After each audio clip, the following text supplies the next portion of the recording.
there. Very good evening to all of you and welcome to the news tonight. Today, of course, has been quite an emotional day for most of us. And yes, I'm talking about that cricket match. We'll be getting you all details of that. But before that, let's get you the top stories, the headlines as well. I'm Tracy Shilshi. Let's start with the headlines.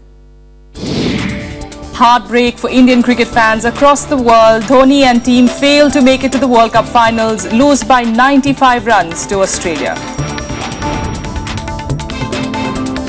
Stunning twist to the Germanwings air crash in French Alps. Prosecutor says the co-pilot deliberately destroyed the plane.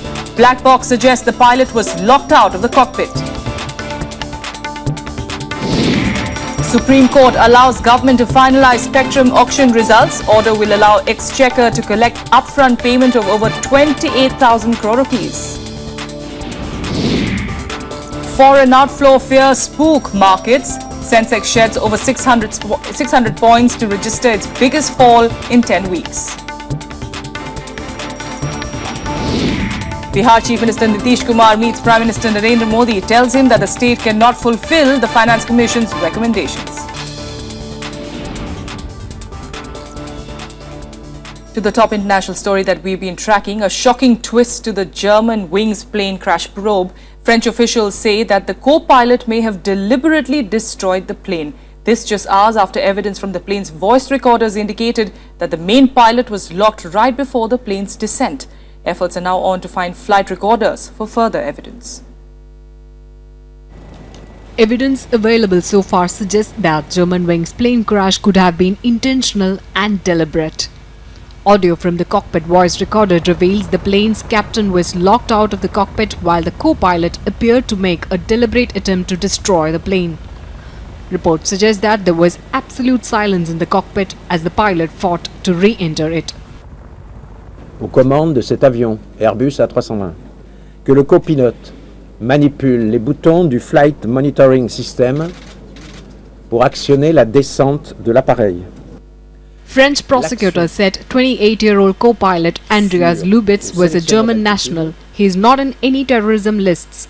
Police officials are already investigating his house to find relevant clues. Within minutes of identification, the Facebook page of Andreas Lubitz was taken down. Le pilotage au commandant de bord a refusé d'ouvrir la porte de la cabine de pilotage au commandant de bord et a actionné le bouton commandant la perte d'altitude. Investigators are trying to piece together evidence to figure out the whole story. Prosecutors ruled out a suicide attempt. However, the truth will be out only after they find out the flight's data recorder. Quand on voit ce type de site, ces dommages, bon, certes éparpillés sur une zone qui paraît assez grande, mais qui sont réduits en des débris de toute petite taille, ça n'est pas du tout caractéristique d'un avion qui a explosé en vol. Wirken an der Auswertung des Voice Recorders mit und haben uns bestätigt, dass der Kapitän wohl das Cockpit verlassen. Meanwhile, relatives and friends of victims will soon visit the crash site. Some human remains were also recovered from the site, but many have not. Ice-cold weather conditions are hampering the search. The bodies will be handed over to the relatives only after a DNA test. The Germanwings plane from Barcelona to Düsseldorf crashed on the foothills of French Alps just few days before, killing all 144 passengers and 6 crew members after an 8-minute descent. The German parliament held a minute's silence on Thursday for the victims of the crash. Bureau Report, Rajya Sabha TV. In more international news, Saudi Arabia and the Gulf region allies today launched massive airstrikes in Yemen to counter advances of the Houthi rebels. Rebel ally Iran slammed the Saudi-led intervention. Meanwhile, supporters of President Mansour Hadi said that they recaptured the Aden airport where the president has taken shelter.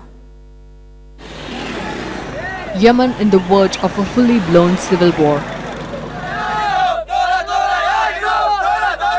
Saudi Arabia and Gulf allies are striking back against rebels in a massive military operation. Over 1 lakh troops and 100 warplanes have been deployed. Egypt, Jordan, Sudan and Pakistan extended their support to Saudi Arabia against rebels. Houthi rebels slammed the Arab intervention, warning serious consequences. We will do whatever it takes in order to protect the legitimate government of Yemen from falling and from facing any dangers from an outside militia. We have a situation where you have a militia group that is now in control or can be in control of ballistic missiles, of heavy weapons, and of an air force. We have been contacted by Saudi Arabia in this regard. The matter is being examined. That's all I have to say at the moment.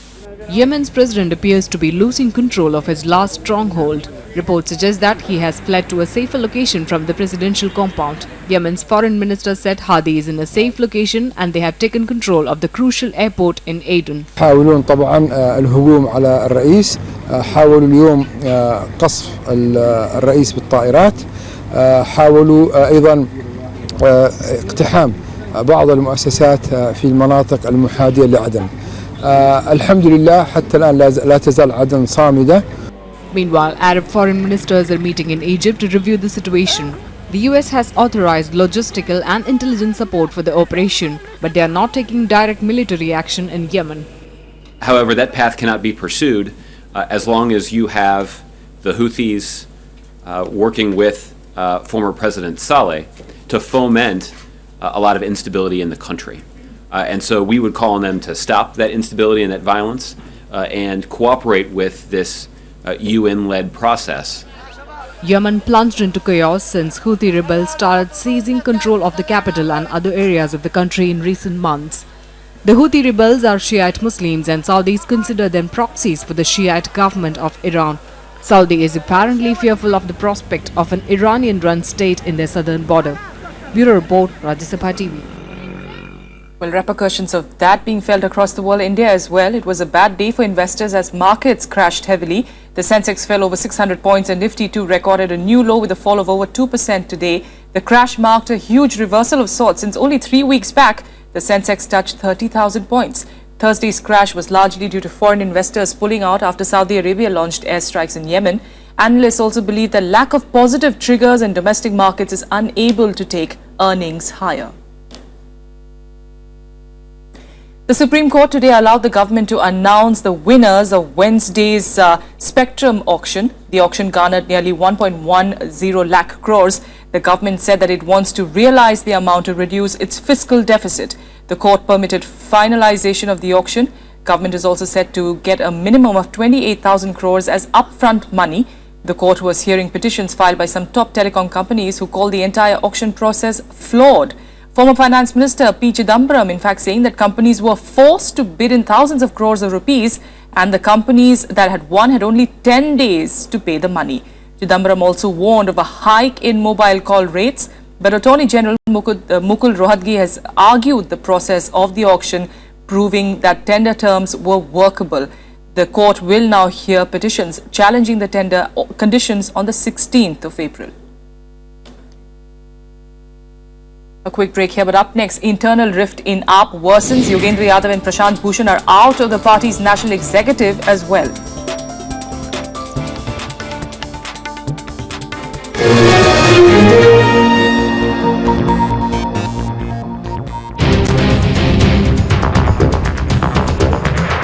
The Parliament has passed the insurance bill. What is the impact? What would the consumer get? Watch our special report, Insurance Payoff, only on Rajya Sabha television tonight at 10:30 p.m.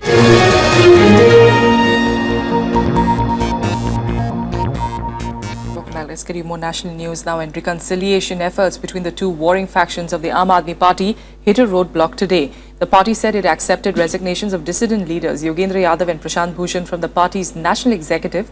The decision was taken at a party meeting where members also accepted certain conditions put forth by the two men. But both of them, Yadav and Bhushan, alleged that they never sent any resignations and that what is being passed off as their resignation letters were really an internal note. However, their demand that Arvind Kejriwal should step down as national convener was turned down. Both Yadav and Bhushan resigned from the party's national executive apparently on the 17th of March. बड़ी दुखद बात है कि हमारे बहुत वरिष्ठ साथी हैं सभी, लेकिन योगेन जी और उनके साथी तमाम बाहर कुछ बोलते हैं और जब बातचीत हो रही होती है तो कुछ और बोलते हैं। उन्होंने अपना इस्तीफा दिया, इस्तीफे की पेशकश करी और उन्होंने दिया, दोनों में क्लैरिफाई करें। और हाँ, उन्होंने इस्तीफे की पेशकश करी। Bihar Chief Minister Nitish Kumar called upon Prime Minister Modi in the capital to seek financial assistance for his state. It was the first time that he was meeting the Prime Minister after taking over as Bihar Chief Minister over 4 years ago. The PMO called the meeting as a courtesy call. Former allies turned rivals Prime Minister Narendra Modi and Bihar Chief Minister Nitish Kumar met for the first time after over 4 years. Nitish Kumar reportedly told Modi that Bihar will not be able to implement the Finance Commission recommendations even as he sought clarity over funds for backward region and demand for special status to his state. अभी तत्काल हमारी समस्या ये है कि जो 14th finance commission 14वें वित्त आयोग की सिफारिशें आई हैं उसके मुताबिक राज्यों को 32% की तुलना में अब 42% का हिस्सा दिया गया है, लेकिन बिहार को इससे कोई फायदा नहीं हो रहा है, बल्कि कई प्रकार की योजना के मद में जो सहायता मिलती थी अब वो बंद हो गई। तो उसके चलते जो कुछ बढ़ा उससे ज्यादा घट गया, तो कुल मिलाकर बिहार को नुकसान हुआ है। तो एक तो यह, और दूसरी बात है कि तो इसलिए हमने आग्रह किया है कि इसके लिए भरपाई बिहार जैसे राज्य की जानी चाहिए। Bihar goes to polls in November when both Modi's BJP and Nitish Kumar's JDU will be main rivals. The BJP has however assured the political rivalry will not come in the way of an agreement. Bihar के मुख्यमंत्री के तौर पर वो प्रधानमंत्री जी से मिले हैं और नरेंद्र मोदी जी भी बिहार को बहुत प्यार करते हैं। तो बिहार का विकास हो, डेवलपमेंट हो, और राजनीति में कितना भी मतभेद हो, मनभेद हो, लेकिन राज्य के हित में बातचीत करनी चाहिए। Another issue was backward regions grant fund that Bihar used to get before the state was bifurcated in 2000. Backward region grant fund के माध्यम से जो बिहार का पुनर्गठन हुआ था, झारखंड अलग हुआ था, उसके बाद से एक विशेष सहायता मिलती थी। उस पर जो उत्पन्न एक शंका है उसका समाधान होना चाहिए और वो पैसा मिलना चाहिए और आगे भी जारी रहना चाहिए। Earlier this week, Nitish called an all-party meeting in Patna that concluded with a resolution that the state will lose 50,000 crores if it implements the 14th Finance Commission recommendations. Interestingly, the state BJP leadership chose to skip the meet. Bureau Report, Rajya Sabha TV. Meanwhile, a delegation of Jaat leaders also met Prime Minister Modi today. The meeting comes after Supreme Court quashed reservations for the community under the OBC category in 9 states on the 17th of March. Here's more on this. The Jaat community is worried. A 70-member delegation from various states met Prime Minister Narendra Modi on Thursday to seek a review of the verdict scrapping the OBC category reservation for them. 3 मांगे जाट समाज ने माननीय प्रधानमंत्री जी के सामने रखी। उन्होंने निवेदन किया कि हमारा जो ये आरक्षण है जिसके प्रतिकूल निर्णय 17 तारीख को आया है, इसको यथावत रखा जाए और जो हमारे बच्चों को पढ़ाई में और जो हमारे लोगों को नौकरियों में लाभ मिला है उसको किसी प्रकार की हानि ना हो। यादव, गुर्जर या दूसरे जो भी ओबीसी में हैं वो जाटों के समकक्ष है। जब उनको आरक्षण मिल सकता है तो जाटों को क्यों नहीं मिल सकता? तो इन्होंने भारतीय जनता पार्टी ने और सरकार ने पूर्णतः आश्वासन दिया है कि जाटों को आरक्षण मिलेगा। थोड़ा बहुत समय लग सकता है, वो अलग मैटर है। हमने उनको ज्ञापन सौंपा और ज्ञापन में हमने कहा कि हर दृष्टि से गांव में आज भी हमारे बच्चों के पास में नौकरी नहीं है और जो नौकरी आरक्षण की वजह से मिलना शुरू हुई थी उसके ऊपर में रोक लग गई है। The Prime Minister Narendra Modi assured the delegation that his government is studying the court's decision and will try to find a solution within the legal framework. देखिए, जाट आरक्षण जो रद्द हुआ है, पिछली बार जो हड़बड़ी में जल्दबाजी में बिना होमवर्क के आरक्षण दिया गया था, ये पिछली सरकार की कमी थी। भारतीय जनता पार्टी का हमेशा पक्ष रहा है कि जाटों को आरक्षण मिलना चाहिए। जाट एक पिछड़ी जाति है और अभी भी अध्यक्ष जी ने और सबकी तरफ से आश्वासन यही है कि सरकार इस मामले में आगे बढ़ेगी और किसी भी तरीके से वो जाटों को आरक्षण दिलवाने का प्रयास किया जाए। On March 17, the Supreme Court scrapped the previous UPA government ruling that granted backward class status to the Jaat community under the OBC quota. The Modi-led government had also backed its predecessor's decision.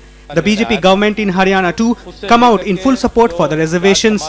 The petitioners challenged the UPA government's decision and called it a politically motivated move.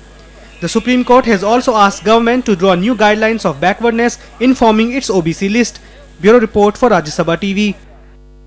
Prime Minister Modi has called for a mission mode approach to stop further pollution of the river Ganga. Chairing the 5th meeting of the National Ganga River Basin Authority, he said the task of cleaning the river is very challenging and urged people's participation to achieve the task. The meeting was also attended by several union ministers and chief ministers of Uttarakhand, Bihar and Jharkhand. जब तक जल संवर्धन नहीं करेंगे हम हिमालयी क्षेत्रों के अंदर छोटे छोटे पॉन्ड्स आदि बना करके नदियों को और नदियों में मिलने वाली स्ट्रीम्स को जब तक रिजुविनेट नहीं किया जाएगा तो गंगा की सफाई का काम यमुना की सफाई का काम बड़ा कठिन हो जाएगा. Senior diplomat Vikas Swarup will be the new spokesperson with the External Affairs Ministry. The 1986 IFS patch officer will succeed Syed Akbaruddin, who has been promoted as the additional secretary in the ministry. Akbaruddin will also be the chief coordinator for the India-Africa Summit in October. Swarup authored the novel Q&A, which was made into the Oscar-winning movie Slumdog Millionaire. Swarup currently holds charge of the Joint Secretary of United Nations Political in the External Affairs Ministry. He will take over his new assignment from the 18th of April. Now, at a time when the AFSPA debate is regaining ground, former Jammu and Kashmir Chief Minister Omar Abdullah asserted today that dialogue was the only way forward to resolve the Kashmir issue. Omar said that successive governments had tried to solve the Kashmir issue through force, but they all failed. He further added that gun is no solution to the Kashmir situation. Omar's statement comes at a time when rival PDP is batting for talks with Pakistan and international stakeholders like Hurriyat to resolve the issue. The party also wants to revoke the Armed Forces Special Powers Act or AFSPA from the state. Meanwhile, a parliamentary standing committee is exploring options on holding simultaneous general and state elections. Experts feel that the constitution has enough provisions to allow it.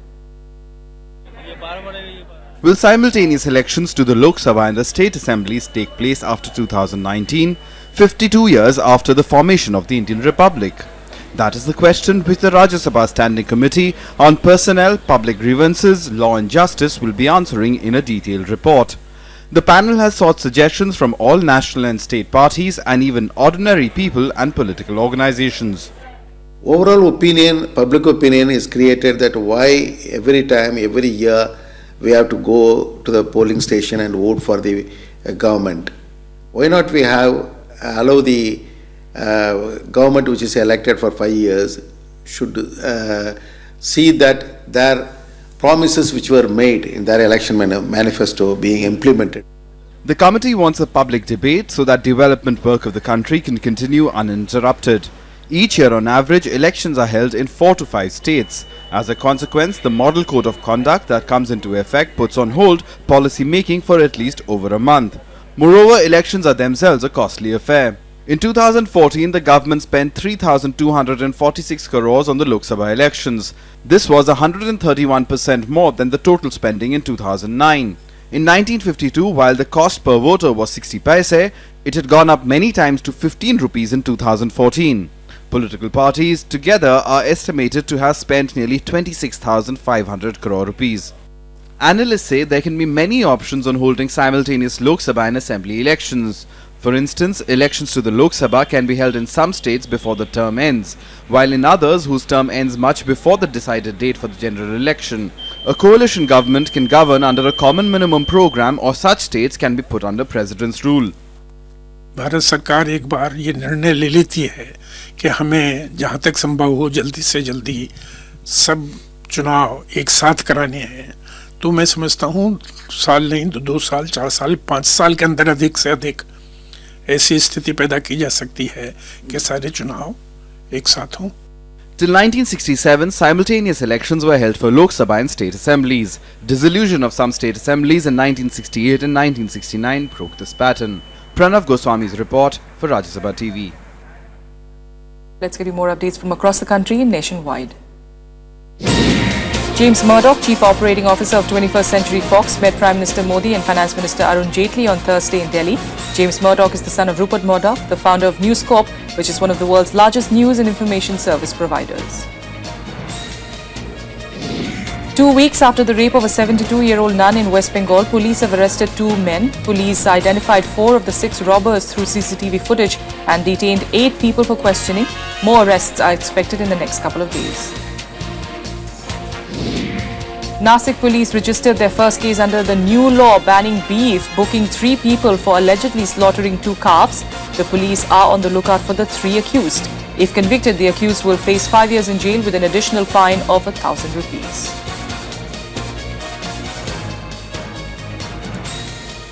Another quick break here, but still ahead. Lankan president meets his Chinese counterpart to mend ties. Details in a bit.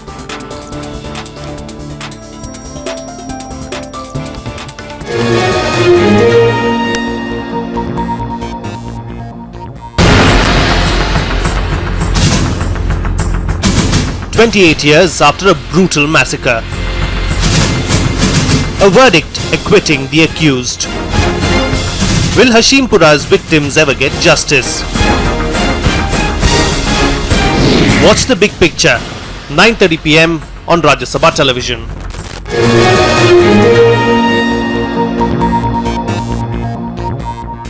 Welcome back.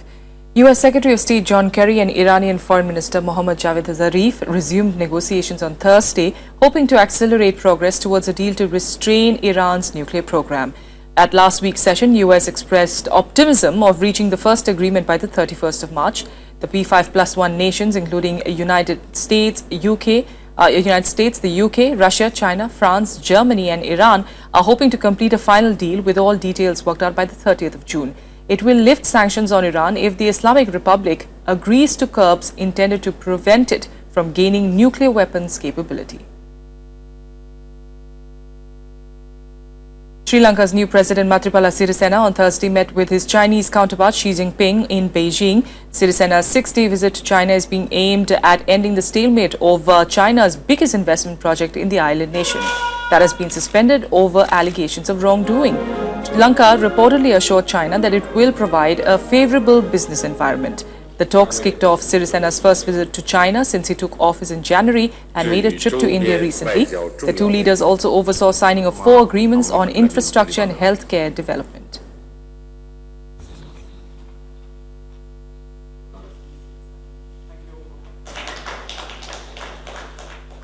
And now let's get you more international updates in our segment Global Buzz. Over 200 firefighters were mobilized to put out a raging forest fire in Jinan City, East China's Shandong province. The fire broke out on Wednesday morning in a mountainous area. Initial investigations said local villagers burning straw may have caused the fire. No casualties were reported. Germany has banned the Islamic group Tawhid Germany in North Rhine-Westphalia, Hesse and Bavaria. The government said that the ban is a signal that Germany is taking a stand against anti-constitutional organizations. A US court charged Army Sergeant Bo Bagdal with desertion and misbehavior. Bagdal abandoned his post in Afghanistan and was held captive for 5 years by the Taliban. He could get life in prison if convicted. Bagdal was held by members of the Haqqani network that operates both in Pakistan and Afghanistan. Cambodian officials inaugurated a memorial at the Tuol Sleng Genocide Museum to remember at least 12,000 people tortured and killed at the site where the Khmer Rouge prison. Buddhist monks, in fact, chanted prayers at the ceremony attended by Cambodia's Deputy Prime Minister and representatives from the UN and the Khmer Rouge Tribunal. All right, now, India's near-flawless title defence came to an agonising end today as they succumbed to pressure against the clinical Australians. Dhoni and his men lost by 95 runs. While there have been some protests, by and large, the mood among fans has been of pride for the team. Prime Minister Modi as well, expressing that through a tweet. Here's all the action.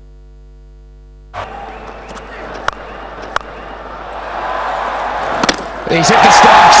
That's a classic dismissal for Mitchell Starc to the opposition. Breaking 1 billion Indian hearts, Australia rode on Steve Smith's classy 105 to post an imposing 328 for 7 before bundling out India for 233 in 46.5 overs to set up a summit clash with France-Tasmanian rivals and co-host New Zealand in Melbourne on Sunday. Both Australia and India took the packed Sydney cricket ground with an aggressive intent to defend. Australia, the record of never losing a semi-final, and India defending their World Cup title. The co-hosts started well with the famed aggression but soon lost aggressive David Warner to Umesh Yadav with just 15 on board. In came Steven Smith and gliding on his glorious form of the summer made 105 of 93 balls. Smith was deftly supported by dodger Aaron Finch who struggled for runs but did well by scoring 81. Great shot through mid-wickets. Picked up the short ball superbly well. But once the mammoth 182 runs partnership was broken, Aussies appear to have earned an edge in the game. However, Indian fast bowler made a comeback by striking at crucial intervals. Aussies played their shots but also paid by losing wickets. Indian skipper MS Dhoni thought they did well by restricting Australia at 328. The way they were scoring, it seemed as if they'll score 350 runs. But, we got them out for 320, 330. Yes, if Mitchell won't have scored those runs, it would have been 300, but it still needs a bit of scoring. The reason being, it's a big game, it's a semi-final. Whatever said and done, whenever you're chasing 300 runs, you need to take everything as per the plan. I did think 320 was enough, but I thought our bowlers had to execute very well. India's batting lineup has been extremely successful throughout this tournament.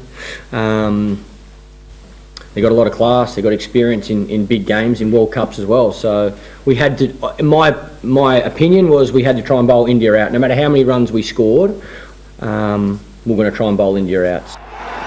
Chasing a mighty target, openers Rohit Sharma and Shikhar Dhawan took calculated risks to reach 76 in 13th over before Dhoni holed out to Hazelwood for 45. With Kohli at crease, Clark got back Mitchell Johnson, who dismissed the star Indian batsman for just one run. Indian batting soon panicked and 4 wickets were lost for 32 runs, with score reading 108 runs for 4 wickets. Hope started to fade. Disappointed, we couldn't go into the finals, but only one team can win, and I felt they played better cricket on the day.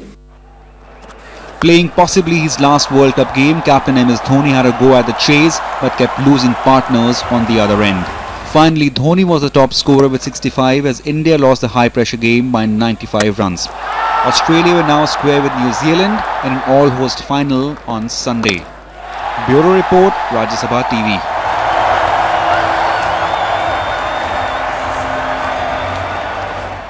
And that's all we have on the news tonight. Thanks so much for joining us.